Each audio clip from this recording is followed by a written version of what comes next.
The world's attention is once again drawn to Eritrea, a small but strategically vital nation in the Horn of Africa. Its long Red Sea coastline sits along one of the world's most critical maritime arteries. 12% of global trade passes through the Bab el-Mandeb Strait. Ethiopia, landlocked and ambitious, is building up forces on the border, seeking access to the sea and raising the specter of war. This is no local dispute. Any disruption here could send shockwaves through the global economy. Eritrea's position gives it leverage over this vital waterway, making its stability a top concern for world powers, especially the United States. Recent satellite images show military buildups near the port of Assab, and Ethiopia has formally accused Eritrea of preparing for war. The region's fragile peace is at risk, and Washington is being forced to act. For the US, it's about more than trade. It's about influence and security in a region where rivals are gaining ground. Eritrea now sits at the heart of a dangerous geopolitical puzzle. In response, the United States has ramped up its military and intelligence presence off Eritrea's coast. American warships now patrol the Red Sea more frequently, monitoring maritime traffic and scrutinizing every vessel near Eritrean ports. Drones and surveillance aircraft track troop movements and port activity, providing real-time intelligence. The port of Assab, near the Bab el-Mandeb, is under particular scrutiny. Washington fears rivals like China or Russia could gain a foothold here.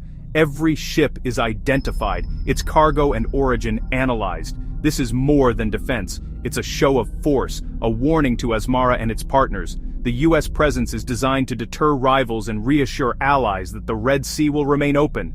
It's a modern form of gunboat diplomacy, using information and presence to shape behavior without firing a shot. For Eritrea, every move is now under the world's microscope. The stakes for both sides are rising. What alarms Washington most is Eritrea's growing ties with America's rivals. President Isaias Afwerki has openly supported Moscow, meeting with Putin and discussing military cooperation. China is Eritrea's top economic partner, buying most of its minerals and exploring port access as part of the Belt and Road Initiative. The prospect of a Chinese or Russian military presence on the Red Sea is a nightmare for US strategists. The UAE, too, has used Eritrean ports for regional operations, showing their strategic value. Washington fears Eritrea could offer its facilities to the highest bidder, undermining US influence. Eritrea is leveraging its location to build alliances that challenge the post-Cold War order. For the US, isolating Eritrea and limiting rival influence is now a top priority. The Red Sea coast has become a new front in the global power struggle. The US isn't relying on military might alone. It's using economic and diplomatic pressure to shape Eritrea's choices. Sanctions target Eritrean leaders and restrict financial flows, making life harder for both officials and ordinary families. A travel ban and other restrictions further isolate the country. Yet Washington's approach is divided. Some push for dialogue, others for condemnation. Recent back-channel contacts hint at possible engagement, but Congress remains sharply critical. This two-track strategy, pressure and potential reward, keeps Asmara guessing.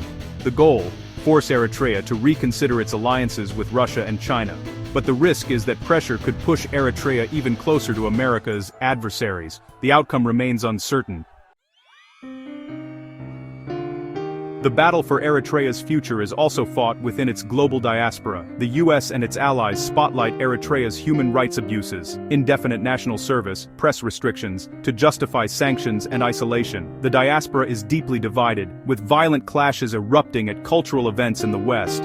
These conflicts reinforce the narrative of Eritrea as a pariah state. Asmara sees this as a coordinated campaign to undermine its sovereignty.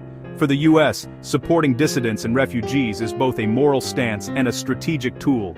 The struggle is about more than ports and sea lanes. It's a contest for hearts, minds, and legitimacy. The conflict plays out in global forums, Western cities, and the media. Eritrea is now the center of a new great game in the Horn of Africa. The US sees threats converging, a strategic choke point at risk, assertive regional powers, and growing rival influence. At stake is control of trade routes, political alignments, and the narrative of who leads in the region. Eritrea's independence and alliances with Russia and China challenge US dominance, A war with Ethiopia could trigger a humanitarian crisis and draw in global powers. America's mix of surveillance, sanctions and diplomacy is a high-stakes gamble to shape the outcome. The contest over Eritrea is a microcosm of the wider struggle for global power.